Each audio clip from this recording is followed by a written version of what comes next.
പരിശുദ്ധ ലയോ 14 മാർപ്പാപ്പ തിരുമേനി തെരഞ്ഞെടുക്കപ്പെട്ടു. പരിശുദ്ധ പിതാവിനോട് ചോദിച്ചു, ഈ തെരഞ്ഞെടുപ്പ് പിതാവ് സ്വീകരിക്കുന്നുവോ അംഗീകരിക്കുന്നുവോ? അദ്ദേഹം അതെ, ഞാൻ സ്വീകരിക്കുന്നു എന്ന് ഉത്തരം പറഞ്ഞു.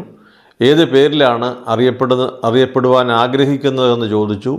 ലയോ എന്ന് അദ്ദേഹം പറഞ്ഞു. ആ പറഞ്ഞതോടുകൂടി തന്നെ അദ്ദേഹം റോമിൻ്റെ മാർപ്പാപ്പയായി, സാർവത്രിക സഭയുടെ അധ്യക്ഷനായി അദ്ദേഹം അവരോധിതനായി എന്നുള്ളതാണ് പരമാർത്ഥം. അദ്ദേഹം ഇമ്മീഡിയറ്റ് ആൻഡ് ഫുൾ പവർ, അതിൻ്റെ ഏറ്റവും സജീവമായതും ഏറ്റവും പൂർണ്ണമായതുമായ ശുശ്രൂഷയിൽ അദ്ദേഹം പ്രവേശിച്ചു കഴിഞ്ഞു.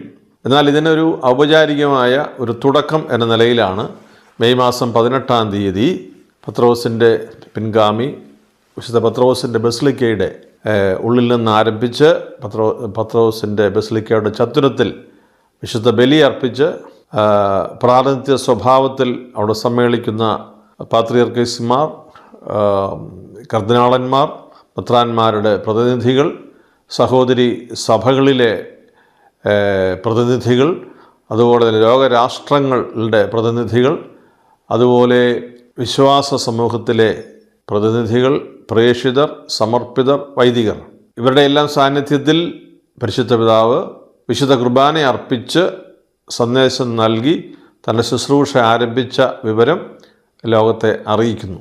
അത് വളരെ ക്രമീകൃതമായ ഒരു ചടങ്ങാണ്. ഇവിടെ വരുന്ന എല്ലാവരെയും ഉൾക്കൊള്ളുവാൻ ഒരിക്കലും സാധിക്കില്ല. അതുകൊണ്ട് എപ്പോഴും അതിന് പ്രായോഗികമായ തടസ്സങ്ങളും ബുദ്ധിമുട്ടുകളും ഒക്കെ അനുഭവപ്പെടാറുണ്ട്.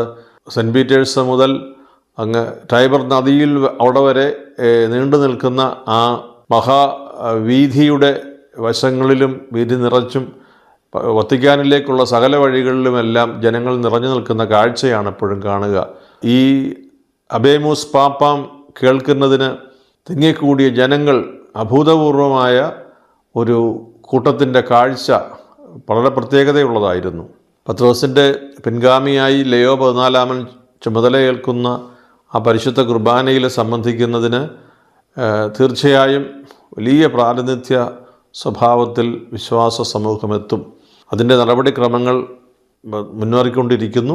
10 മണിക്ക് 18 10 മണിക്ക് ഞായറാഴ്ച രാവിലെ വിശുദ്ധ കുർബാനയോട് കൂടിയാണ് ആരംഭിക്കുക. ഉച്ചയോടുകൂടി അത് സമാപിക്കുന്നു. ഏതെല്ലാം രാജ്യങ്ങളിൽ നിന്ന് പ്രതിനിധികൾ, രാഷ്ട്രത്തലവന്മാർ ഇവിടെ എത്തും എന്ന് ഇപ്പോൾ ഇവിടെ പ്രസിദ്ധീകരിച്ചിട്ടില്ല. അതേ ദിവസങ്ങളിൽ പ്രസിദ്ധീകരിക്കും.